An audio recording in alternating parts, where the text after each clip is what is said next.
Hello friends, कैसे हैं आप लोग। मैं हूं आपका दोस्त डॉक्टर विवेक माहेश्वरी और आज साइकोलॉजी की पाठशाला में हम साइकोलॉजी का एक बहुत इजी टॉपिक, इजी है लेकिन उतना ही इंपॉर्टेंट है, क्योंकि आप BA, BSc, MA, MSc psychology जिसमें भी कर रहे हो या आप कोई भी कॉम्पिटिटिव एग्जाम दे रहे हो, ये टॉपिक से क्वेश्चंस आते ही आते हैं या इस टॉपिक को समझना बहुत ज्यादा जरूरी है। और उस टॉपिक का नाम है लर्निंग। आप कह रहे होंगे साहब लर्निंग में हमें क्या पढ़ना है, लर्निंग तो हम करते ही हैं। हम साइकोलॉजी की भी लर्निंग करते हैं, योग की लर्निंग करते हैं, म्यूजिक हम सीखते हैं, हम जिम जाते हैं तो जिम की चीजें सीखते हैं, गाड़ी चलाते हैं तो गाड़ी चलाना सीखते हैं। तो लर्निंग क्यों इंपॉर्टेंट है? लर्निंग इंपॉर्टेंट इसलिए है कि हमारी पूरी लाइफ, मतलब कि बर्थ से लेकर डेथ तक लर्निंग कंटिन्यूअस चलती रहती है। कभी भी कोई भी दिन ऐसा नहीं होता है कि हम लर्निंग नहीं करते हैं। डेथ मूवमेंट तक कुछ ना कुछ सीखते हैं, इसलिए लर्निंग इंपॉर्टेंट है। लर्निंग के संबंध में यदि कहा जाए कि लोग कहते हैं कि जिसकी मेमोरी बहुत अच्छी है वो बहुत ज्यादा इंफॉर्मेशन को याद करके रख पाता है या बहुत लंबे समय तक याद करके रख पाता है, तो कहते हैं कि अरे उसकी लर्निंग बहुत अच्छी है, उसकी मेमोरी बहुत अच्छी है। दूसरी तरफ यदि बात की जाए कि कुछ लोग ऐसे होते हैं जो बहुत जल्दी जल्दी सीख जाते हैं, बहुत जल्दी। आपने थोड़ी देर में उसने कहा कि सर मैंने तो याद कर लिया, मैंने तो सीख लिया, उससे भी कहीं ना कहीं हम लर्निंग को कोरिलेट करते हैं। लेकिन क्या लर्निंग इतनी है? फिर तो हमारा वीडियो बंद हो जाना चाहिए, क्योंकि लर्निंग की अगर बात है और लर्निंग का कॉन्सेप्ट इतना ही है तो हमें आगे बात करने की जरूरत क्या है? नहीं, लर्निंग इतनी नहीं है, बल्कि लर्निंग का कॉन्सेप्ट साइकोलॉजी में कुछ अलग है। अलग इसलिए है कि लर्निंग को अगर कहा जाए कि पहली बात कि लर्निंग बिना ऑब्जर्वेशन के नहीं हो सकती। आप किसी भी तरह के की या कोई भी लर्निंग आप करें, बिना ऑब्जर्वेशन के आप लर्निंग नहीं कर सकते। क्या आप बिना आंखों से देखे, बिना कानों से सुने आप कोई चीज सीख सकते हैं? थोड़ा सा इमेजिन करें कि जो आपके 5 सेंसरी ऑर्गन्स हैं, और 5 सेंसरी ऑर्गन्स में 2 सेंसरी ऑर्गन जो कि कान और आंख, ये 2 ऐसे इंपॉर्टेंट ऑर्गन हैं जिसके द्वारा हम ऑब्जर्वेशन करते हैं। हम चीजों को देखते हैं, हम चीजों को सुनते हैं और फिर उसके बाद हम सीख पाते हैं। आप एक इमेजिन करें, आप अपने चारों ओर देखें कि जो भी लोग सीख रहे हैं किसी भी चीज को, क्या बिना ऑब्जर्वेशन के कोई चीज सीखी जा सकती है? तो उत्तर आएगा कि नहीं, आपको ऑब्जर्वेशन तो करना पड़ेगा। हो सकता है कुछ 1% चीजें ऐसी हों जो बिना ऑब्जर्वेशन के सीखी जा सकती हैं, लेकिन 99% चीजें ऐसी हैं जो आप बिना ऑब्जर्वेशन के नहीं सीख सकते। इसलिए ऑब्जर्वेशन बहुत ज्यादा जरूरी है। किसके लिए? लर्निंग के लिए। लर्निंग, यदि आप बुक में देखेंगे तो एक बड़ा अच्छा वर्ड आता है हिंदी में, और लर्निंग को हम अधिगम भी कहते हैं। थोड़ा सा अधिगम का अर्थ भी आप लर्निंग है, और इसको आप क्या कहते हैं? सीखना भी कहते हैं। इन दोनों नाम से आप इसको समझ सकते हैं। तो मैं अभी बात कर रहा था कि ऑब्जर्वेशन के बिना लर्निंग नहीं हो सकती, एक इंपॉर्टेंट बात। दूसरी इंपॉर्टेंट बात यह है कि जब भी लर्निंग होगी, मैं अब साइकोलॉजी के सीधे पॉइंट से बात कर रहा हूं कि लर्निंग क्या है। Learning is a behaviour modification.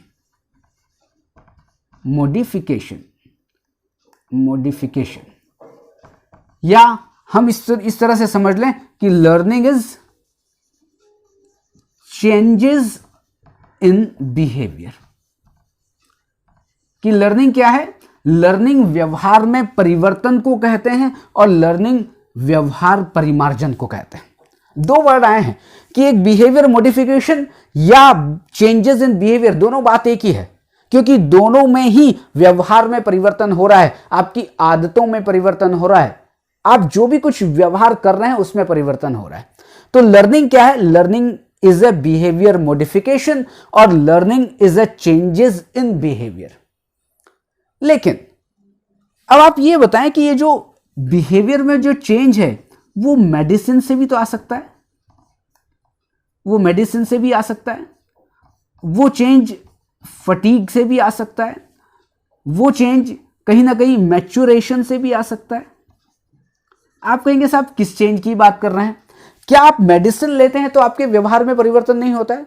पहले आपको बुखार था, क्योंकि बिहेवियर मॉडिफिकेशन का मतलब क्या है कि आपके व्यवहार में परिवर्तन, किसी भी तरह का परिवर्तन की बात हो रही है कि पहले आपको बुखार था, आपने मेडिसिन ली और मेडिसिन लेने के बाद आप बिल्कुल चुस्त दुरुस्त तंदुरुस्त हो गए, व्यवहार में परिवर्तन हुआ।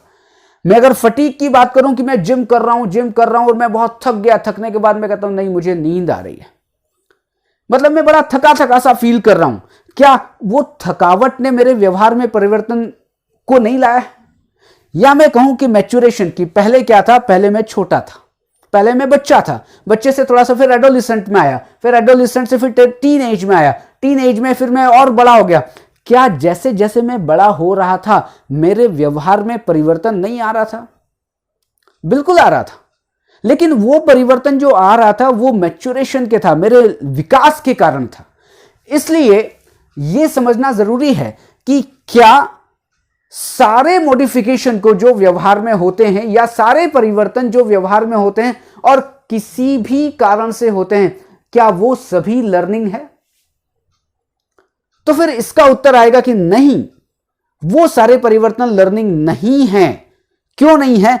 क्योंकि इससे जो परिवर्तन हो रहे हैं वो टेम्परेरी हो रहे हैं, मैच्योरेशन से टेम्परेरी नहीं होते हैं, कुछ टेम्परेरी होते हैं, कुछ परमानेंट जैसे होते हैं। लेकिन मैं ये कह रहा हूं कि यहां पर क्या है, मेडिसिन, फटीग, मैच्योरेशन, कुछ और फैक्टर्स ऐसे हैं कि जिसके कारण व्यवहार में परिवर्तन जो हो रहे हैं वो लर्निंग नहीं है। क्यों नहीं है उसका अब मैं रीजन बताता हूं। साइकोलॉजी कहती है कि बिहेवियर मॉडिफिकेशन या चेंजेस इन लर्निंग जो हैं, अगर उसको लर्निंग की कैटेगरी में आप रखेंगे तो फिर प्रैक्टिस और दूसरा एक्सपीरियंस, इन दोनों को आपको ध्यान में रखना पड़ेगा। और पूरी यदि डेफिनेशन की बात की जाए कि साहब प्रैक्टिस और एक्सपीरियंस के थ्रू व्यवहार में मॉडिफिकेशन होता है या व्यवहार में परिवर्तन होता है, उसको लर्निंग कहते हैं। कि अभ्यास और अनुभव के द्वारा आपके व्यवहार में परिवर्तन आता है, उसको लर्निंग कहते हैं। अब यहां पर देखें, मेडिसिन ली, क्या प्रैक्टिस थी? क्या आपने प्रैक्टिस की मेडिसिन लेने की? क्या फटीग थी, फटीग थकान आ गई तो क्या थकान की आपने प्रैक्टिस की है? क्या मैच्योरेशन आया है, क्या आपने उसकी प्रैक्टिस की है? नहीं। लर्निंग का मतलब क्या है? Learning is a changes in behaviour through practice and experience, कि अभ्यास और अनुभूति के द्वारा जो आपके व्यवहार में परिवर्तन होता है उसे लर्निंग कहते हैं। तब आप समझ गए होंगे कि यहां पर कहीं भी ना मेडिसिन में, ना फटीग में, ना मैच्योरेशन में, या आप ऐसे कोई भी फैक्टर देखें जहां पर अभ्यास नहीं है या जहां पर एक्सपीरियंस नहीं है, उसको आप कहेंगे कि साहब ये लर्निंग नहीं है। लर्निंग वही है, या लर्निंग उन्हीं व्यवहार में परिवर्तन को कहते हैं जो व्यवहार में परिवर्तन प्रैक्टिस के कारण हुए हैं और एक्सपीरियंस के कारण हुए हैं। अब और आगे बात करते हैं, ये आपको बात समझ में आ गई होगी। अब उसके बाद चलते हैं कि देखिए व्यवहार में परिवर्तन हुआ प्रैक्टिस से और एक्सपीरियंस से। अब व्यवहार में परिवर्तन तो अच्छा भी हो सकता है। अच्छा का मतलब क्या है? आपकी गुड हैबिट्स भी डेवलप हो सकती है। और प्रैक्टिस से और एक्सपीरियंस से क्या है? आपकी बैड हैबिट भी डेवलप हो सकती है। क्यों? क्योंकि जब अच्छा व्यवहार में परिवर्तन का मतलब क्या है? इसका मतलब यह नहीं कि अच्छा परिवर्तन। बिहेवियर मॉडिफिकेशन का मतलब यह नहीं कि अच्छा मॉडिफिकेशन, नहीं। मॉडिफिकेशन मतलब परिवर्तन, मॉडिफिकेशन मतलब परिमार्जन, कि आप किसी भी तरह से परिमार्जन हुआ हो, किसी भी तरह से परिवर्तन हुआ हो। और व्यवहार में परिवर्तन अच्छा भी हो सकता है और खराब भी हो सकता है। व्यवहार में परिवर्तन से गुड हैबिट भी डेवलप हो सकती है और बैड हैबिट भी डेवलप हो सकती है। तो गुड हैबिट डेवलप होने में या बैड हैबिट डेवलप होने में मतलब कि गुड हैबिट में भी आपने कोई चीज लर्न की है और बैड हैबिट में भी आपने कोई चीज लर्न की है। और लर्निंग का मतलब क्या है? कि आपने गुड हैबिट भी प्रैक्टिस और एक्सपीरियंस से डेवलप हुई है और बैड हैबिट भी प्रैक्टिस और एक्सपीरियंस से डेवलप हुई है। आप कहेंगे कि साहब बैड हैबिट में हमने तो प्रैक्टिस नहीं की, हमने तो कोई प्रैक्टिस नहीं की, हमें तो बैड हैबिट डेवलप हो गई। नहीं, आप ये बताएं कि आप गाली देते हैं अपने दोस्तों के साथ, बहुत अच्छी अच्छी गालियां देते हैं।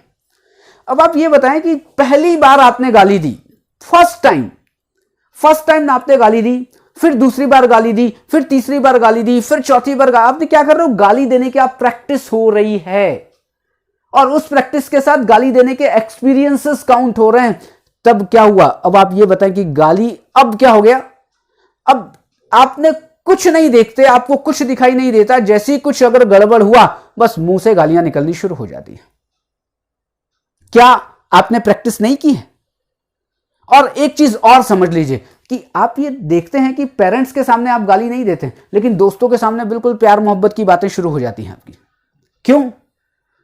वो इसलिए कि आप ये सीख गए हैं, किसके द्वारा, अनुभव के द्वारा, कि भाई साहब अगर मम्मी पापा के सामने गाली दोगे तो थप्पड़ पड़ेगी, और दोस्तों के सामने दोगे तो कोई दिक्कत नहीं, वो भी दो देगा, हम भी दो देंगे, सब बराबर हो जाएगा।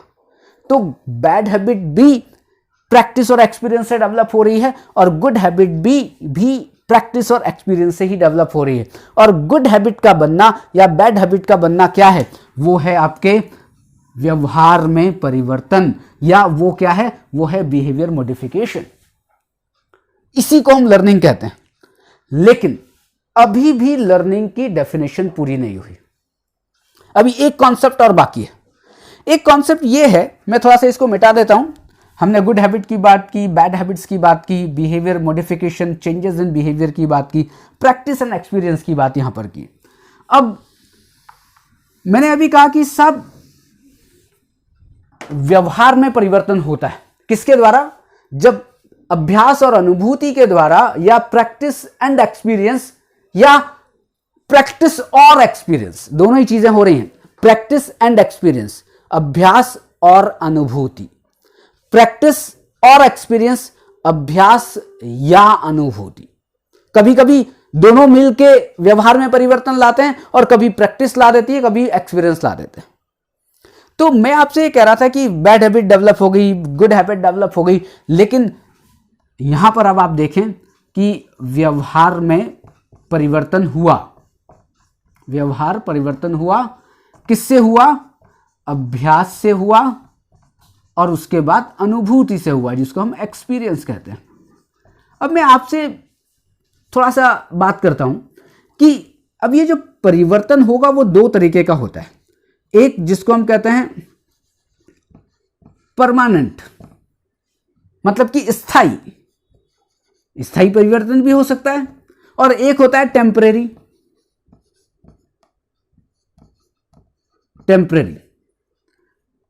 परिवर्तन, मतलब कि अस्थायी।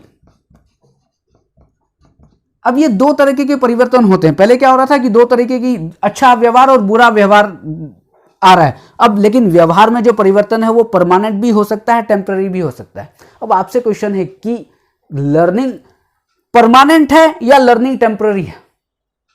कुछ लोग कहेंगे कि साहब लर्निंग तो परमानेंट है, बिल्कुल परमानेंट है, हम सीख गए हैं, बिल्कुल स्थायी हो गई है, हम अब उसको भूलते नहीं हैं। और कुछ लोग कहेंगे नहीं साहब लर्निंग तो टेम्पररी है। लेकिन अगर साइकोलॉजी की बात की जाए तो लर्निंग ना ही परमानेंट है और ना ही टेम्पररी है। तो आप कहेंगे साहब ये क्यों, कैसी बात कर रहे हो, हम तो सीख गए तो भूले का है, तो वो तो परमानेंट ही तो हो गई। अगर दोस्तों, अगर कोई चीज, कोई हैबिट डेवलप हो गई जो अगर परमानेंट हो गई, परमानेंट का मतलब क्या होता है कि साहब वो चेंज नहीं हो सकती। परमानेंट का मतलब तो यही है ना, परमानेंट मतलब स्थायी।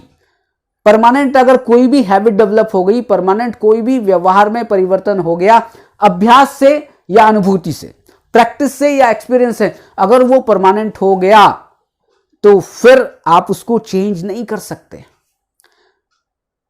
एक बैड हैबिट पक्की हो गई, पक्की मतलब बिल्कुल एकदम स्थायी हो गई, परमानेंट हो गई। आप कहेंगे साहब मैं बैड हैबिट को दूर करके गुड हैबिट को डेवलप करना चाहता हूं। अरे भाई साहब वो परमानेंट हो गई तो गुड हैबिट के डेवलप कैसे होगी? इसलिए क्या है, लर्निंग परमानेंट नहीं है। क्यों? क्योंकि आपकी बैड हैबिट कभी भी परमानेंट नहीं होती है, गुड हैबिट कभी भी परमानेंट नहीं होती है। आप क्यों परमानेंट नहीं होती है? क्योंकि आपने जो भी चीजें सीखी हैं आज तक वो चेंज हो सकती हैं।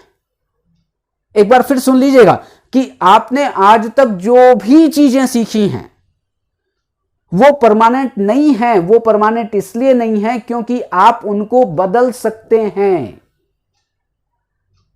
आप उनको बदल सकते हैं। किसके द्वारा बदलेंगे? आप प्रैक्टिस करिए और आप एक्सपीरियंस, दोनों से वो चीजें फिर बदल जाएंगी। अभी आप राइट हैंड से लिखते थे, आप लेफ्ट हैंड से प्रैक्टिस कर दीजिए।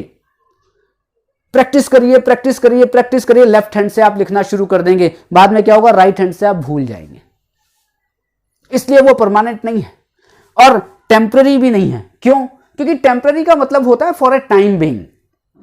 आपने कुछ समय के लिए, कुछ समय का मतलब ये, अभी मैंने कहा कि साहब मेरा फोन नंबर ये है, आप फोन लगाइए, बताऊंगा नहीं, ध्यान रखिएगा कि मेरा फोन नंबर ये, ऐसा करो, मैंने स्टूडेंट को कहा ऐसा करो, लगाओ मेरे को फोन नंबर, मैंने उसको नंबर बताया, आपने उसने डायल किया, लगाया, और लगाने के बाद फिर क्या हुआ? उसने सेव नहीं किया।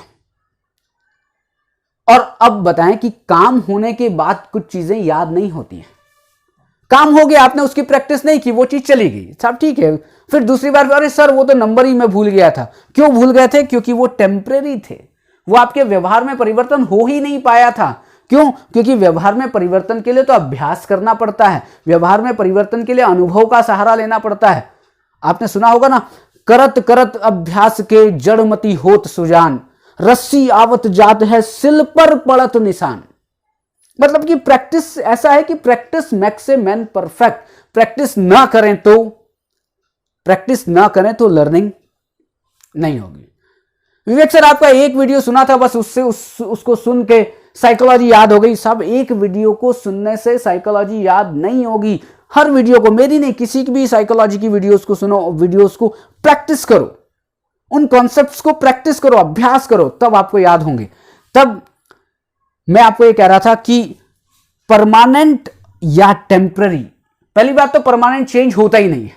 लेकिन अगर आप मानते हैं कि परमानेंट चेंज या टेम्पररी चेंज, तो ध्यान रखिएगा कि learning is not permanent change in behaviour.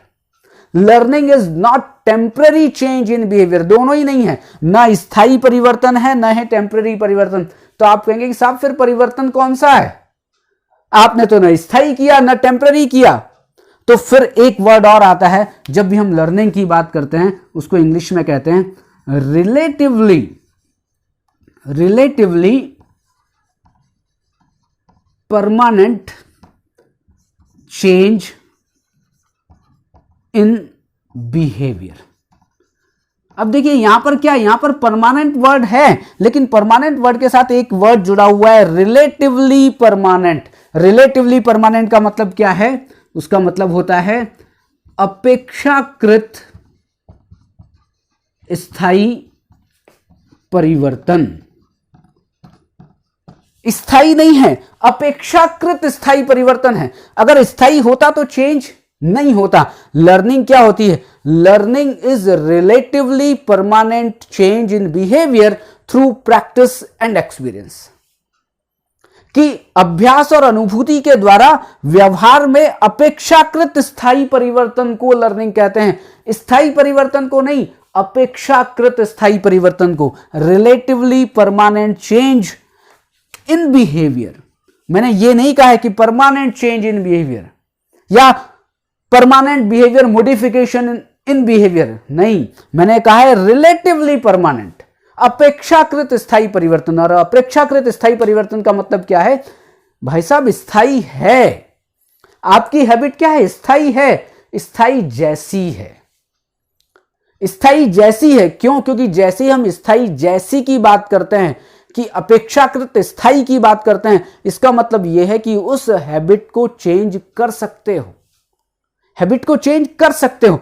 इसलिए क्या है? Learning is relatively permanent change in behaviour. अब इसको पूरी डेफिनेशन को लिखते हैं। हमने 3-4 कॉन्सेप्ट समझे, अब इस पूरी डेफिनेशन को हम लिखें, लर्निंग के डेफिनेशन को, कि लर्निंग क्या है? Learning is relatively permanent change in behavior through practice and experience. Hindi में अगर बात करें कि अभ्यास और अनुभूति के द्वारा व्यवहार में अपेक्षाकृत स्थायी परिवर्तन को लर्निंग या अधिगम कहते हैं। बस यही आपको ध्यान रखना है। आज का कॉन्सेप्ट इतना सब कुछ रामायण कहने का मतलब यही था कि साहब लर्निंग केवल मेमोरी में स्टोर रखना नहीं है, लर्निंग केवल जल्दी सीखना नहीं है, लर्निंग केवल व्यवहार में परिवर्तन नहीं है, लर्निंग स्थायी परिवर्तन नहीं है, लर्निंग टेम्पररी परिवर्तन नहीं है। लर्निंग क्या है? लर्निंग तो वो परिवर्तन है आपके व्यवहार में जो अपेक्षाकृत स्थायी है। और किसके द्वारा होता है? दो चीजें ध्यान रखनी है, एक प्रैक्टिस मतलब अभ्यास और दूसरा एक्सपीरियंस मतलब अनुभव। इन दोनों के द्वारा, यह भी हो सकता है कि प्रैक्टिस के द्वारा ही व्यवहार में परिवर्तन हो जाए, या यह हो सकता है कि एक्सपीरियंस के द्वारा व्यवहार में परिवर्तन हो जाए। लेकिन मेरा मानना यह है कि अभ्यास और अनुभूति मतलब कि प्रैक्टिस और एक्सपीरियंस दोनों मिलते हैं तब आपके व्यवहार में परिवर्तन होता है। इसी को लर्निंग कहते हैं। तो आज का कॉन्सेप्ट यहीं पर फिनिश करते हैं। कल फिर मुलाकात होगी एक नए वीडियो के साथ, क्योंकि अब बहुत लंबा वीडियो हो गया है, लगभग 20 मिनट का। तो मैं ऐसा विश्वास रखता हूं कि आपको लर्निंग का कॉन्सेप्ट समझ में आ गया होगा। तो थैंक यू वेरी मच। फिर मिलते हैं कल। याद रखिएगा कल फिर वीडियो आने वाला है। Thank you, bye bye.